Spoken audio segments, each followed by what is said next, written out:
क्या आपने कभी सोचा है कि भारत में पानी को साफ करना, पहुंचाना और उसका रिसाइकल करना भी करोड़ों का बिजनेस हो सकता है? जी हाँ, एक ऐसी कंपनी है जो शहरों, कस्बों और इंडस्ट्रियल जोन तक को पानी की हर जरूरत का वन स्टॉप सलूशन देती है। और मजे की बात यह है कि ये कंपनी सिर्फ पाइपलाइन बिछाकर पैसा नहीं कमा रही, ये डिजाइन से लेकर ऑपरेशन एंड मेंटेनेंस तक हर लेवल पर पैसा बना रही है। अब सोचिए, जब देश की सरकारें हर साल हजारों करोड़ का बजट वाटर प्रोजेक्ट्स में झोंक रही हों और स्मार्ट सिटी जैसे मेगा प्लान्स जमीन पर उतर रहे हों, तो कौन कंपनी है जो सबसे ज्यादा इसका फायदा उठा रही है? इस कंपनी के पास एक ऐसी खासियत है जो इसके बिजनेस को दूसरे कॉन्ट्रैक्टर्स से अलग बनाती है। ये सिर्फ ठेका लेकर काम नहीं करती, ये अपना एक्सपर्टाइज बेचती है। मतलब, अगर किसी शहर को वाटर ट्रीटमेंट प्लांट लगवाना है, तो ये कंपनी सिर्फ मशीन नहीं बेचती, ये प्रोजेक्ट का प्लान बनाती है, प्लांट लगाती है और फिर सालों तक उसे ऑपरेट भी करती है। और ये सब करते हुए इसने पिछले कुछ सालों में 1,000 करोड़ से ज्यादा की सेल्स और 20% से ऊपर का मार्जिन बनाए रखा है, वो भी बिल्कुल लोडेड स्ट्रक्चर के साथ। यानी न रिस्क ज्यादा, न कर्ज का झंझट। अब अगर आप सोच रहे हैं कि ये कौन सी कंपनी है, तो रुकिए।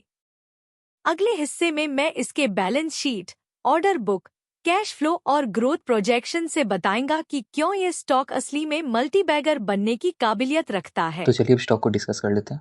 स्टॉक का नाम है इनवीरो infra engineers limited.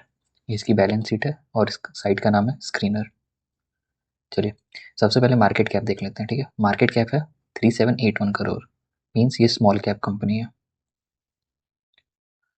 Small cap, देखिए कोई भी कंपनी जिसका मार्केट कैप 5000 करोड़ से कम हो वो स्मॉल कैप, 5000 से 20,000 करोड़ के बीच में हो तो मिड कैप, और 20,000 करोड़ से ज़्यादा हो तो वो लार्ज कैप कहलाता है। मैंने फंडामेंटल्स डिस्कस किया हुआ है इस चैनल के पहले वीडियो में, आप जाके देख सकते हैं। तो मैं उससे यहाँ दोबारा डिस्कस नहीं करने वाला हूँ। मैं बस बताते जाऊँगा कि बैलेंस शीट कैसी है और आप वो देख के सीखें। अगर आपको कोई डाउट है तो एक बार आप वो पहली वीडियो देख लें, और फिर भी डाउट है तो कमेंट में पूछे, मैं रिप्लाई कर दूंगा। ठीक है, कंपनी स्मॉल कैप हो गई। ठीक है, इसका स्टॉक पी देखिए 21.8 है। ठीक है, और इंडस्ट्री पी देखिएगा तो 25.7 है, यानी स्टॉक की पी लेस देन है इंडस्ट्री पी से, मीन्स अंडर वैल्यूड है स्टॉक फिलहाल। ठीक है, अगर अपोजिट होता यानी स्टॉक की पी इंडस्ट्री पी से ज़्यादा होती तो कंपनी ओवर वैल्यूड होती, पर फिलहाल ये अंडर वैल्यूड चल रही है। ठीक है, आरओई देखेंगे। आरओई एक साल का 26.8%, 3 साल का 35.8 और 5 साल का 37%। ट्रिमेंडस रिटर्न, बवाल, एकदम बवाल। प्रोमोटर होल्डिंग देखिए 70% है, FII holding 0.65%, DII holding 3.68%। Almost promoter, FII और डीआईआई के पास 75% माल है, पब्लिक के पास बस 25.6% है। ठीक है, इक्विटी कैपिटल है 176 करोड़। 200 करोड़ से कम है तो स्टॉक के भागने के यानी मूवमेंट देने के चांसेस ज़्यादा होते हैं। इक्विटी कैपिटल जितनी ज़्यादा होगी स्टॉक का मूवमेंट उतना ही स्लो होगा।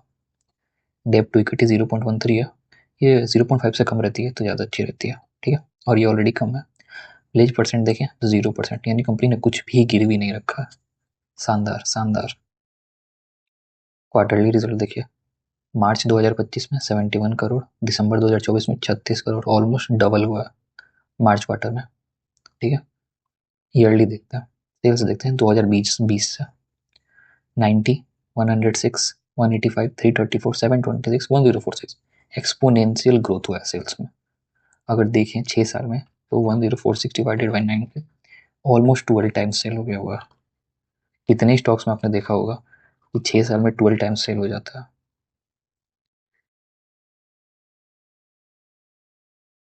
इसका प्रॉफिट देखिए, 2020 में 5 करोड़, फिर 9, 35, 56, 114, 173, ऑलमोस्ट 35 टाइम्स।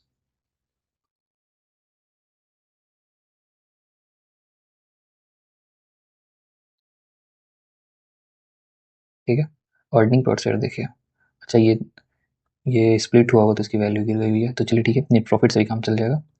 ये ऑलमोस्ट 35 टाइम्स हो गया हुआ है इसका नेट प्रॉफिट। ठीक है,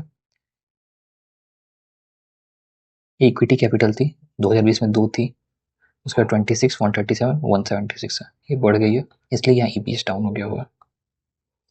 ठीक है, ईपीएस 141 दिखा के फिर ये डाउन हो गया हुआ, ये घटा हुआ नहीं है, वो इक्विटी कैपिटल के बढ़ने से वैसा ही हो जाता है।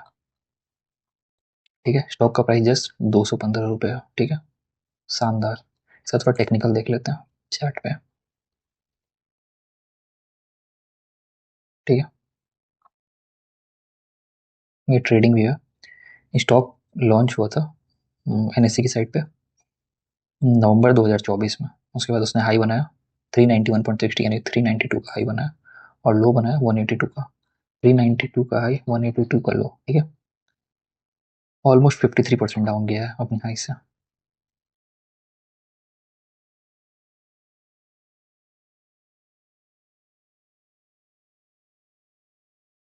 मीन्स करेक्शन इनफ हो चुका है। ठीक है, अभी देखा जाए तो कंसोलिडेशन फेज में चल रहा है। ठीक है, यहाँ जमा करने का टाइम है। स्टॉक को जितना एक्यूमुलेट किया जा सकता है मतलब कर सकते हैं। अगर आपको स्टॉप लॉस रखना है, ठीक है, तो स्टॉप लॉस ये लो 181 का, 82 का, 150 का स्टॉप लॉस रखिए। 150 के स्टॉप लॉस से बाय। गवर्नमेंट बहुत ही ज़्यादा पैसा डाल रही है वाटर प्रोजेक्ट्स में, और ये शानदार वाटर का स्टॉक है, और इसका फ्यूचर ग्रोथ बहुत ही शानदार होने वाला है। अगर इसने फंडामेंटल जैसे हैं वैसे मेंटेन करके रखा तो ये फ्यूचर में अच्छा रिटर्न दे सकता है। ठीक है, तो ये एजुकेशनल पर्पज से वीडियो थी, तो अपना रिस्क अपना समझ के ही इन्वेस्ट करेंगे। तो चलिए वीडियो को यहाँ रोकते हैं, और अच्छा लगे तो लाइक शेयर और सब्सक्राइब जरूर करें, और दोस्तों के साथ शेयर जरूर करें। चलिए ठीक है, थैंक यू।